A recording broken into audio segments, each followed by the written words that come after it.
We had a hell of a storm last night. Monsoon season is here in Arizona. For those who don't know Arizona, you might think we don't get any rain. Well, that's true. Arid zone, Arizona. I mean, that's not just a cliche. It's part of our name. And we've been in drought for many years. But what you might not know is that towards the late summer, well, what we think of as late summer, July, August,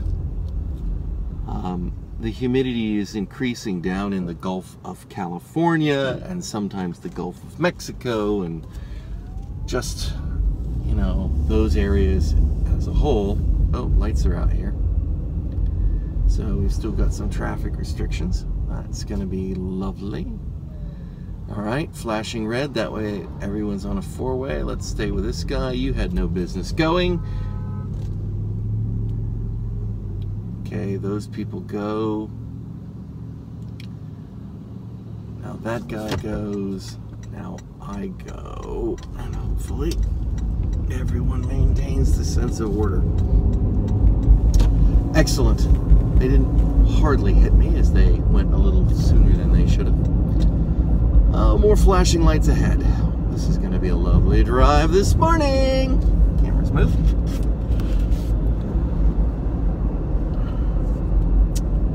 Where was I? Oh yes, storm. So they build up, they come up, and we get monsoon-like storms, and we call it the monsoon.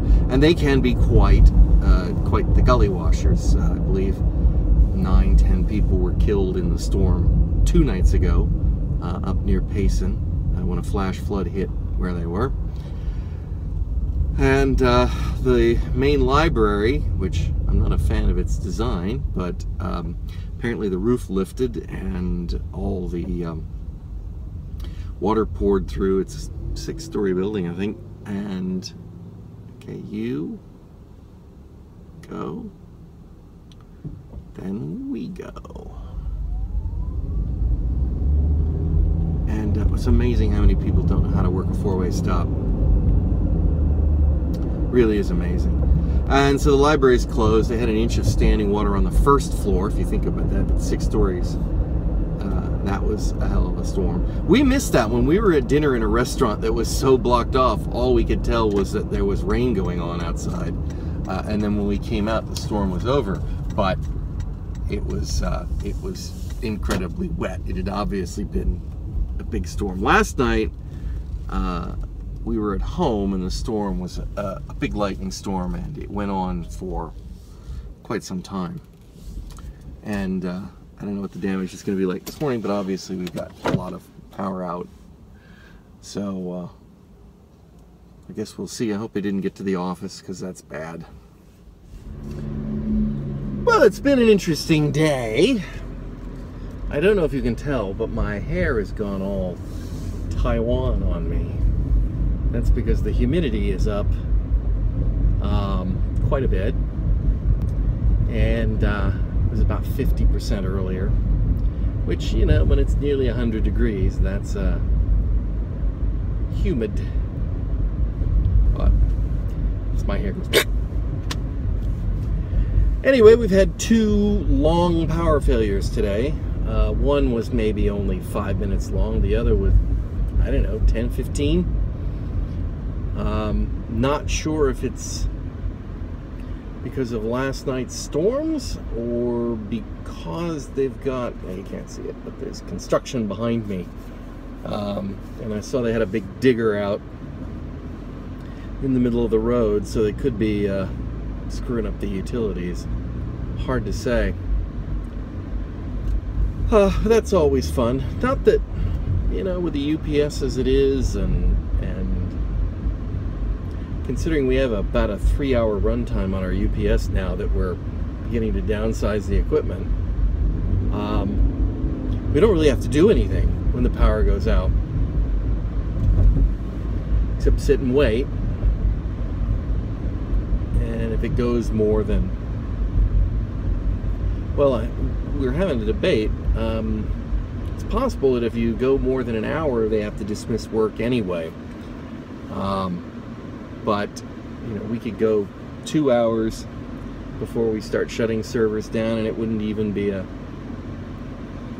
come close to denting it. So anyway, that's what my day's been like.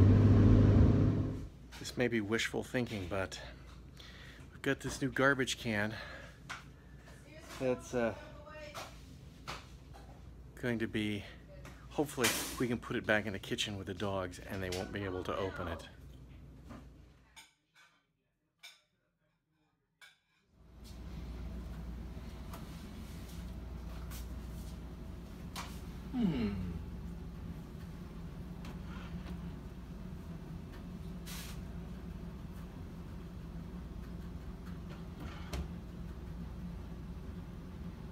Very nice.